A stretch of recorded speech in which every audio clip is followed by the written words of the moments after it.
Секој кандидат за пратеник, градоначалник или советник од ВМРО ДПМН ќе треба да депонира оставка пред преземањето на функцијата. Таа ќе се активира доколку замине во друга партија или одлучи да настапува независно.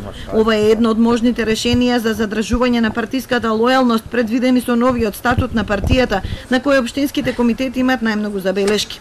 Треба да ги замени некогашните меници кои официјално никогаш не беа потврдени бидејќи беа нестатутарни. Фракционерството нема да биде дозволено. Партиски извори брифираат дека за изрекување дисциплински мерки ќе одлучува партиски суд на честа, а ќе се формира патриотски институт кој заедно со Советот на интелектуалци ќе ги афирмира идеите и целите на партијата. Најмногу поддршка има за предлогот секој партиски функционер, вклучувајќи го и председателот, да има најмногу 2 мандати по 4 години, а за трет треба да се помачи и да обезбеди двотретинска поддршка.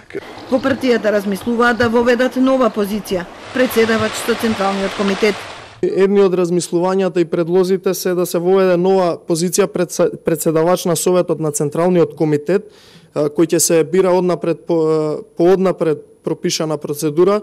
На таа позиција може да биде именуван секој што ќе ги исполни критериумите кои ќе бидат утврдени, вклучително на таа позиција може да биде и председателот на ВМРО ДПМН. Арсовски вели дека сите предлози и идеи се предмет на консултации и на анализи и дека во партиските тела ќе бидат избрани оние механизми што се најделотворни. Неофицијално забелешките ќе се примаат до крајот на месецот, а потоа предлог статутот ќе биде ставен за усвојување и за објавување.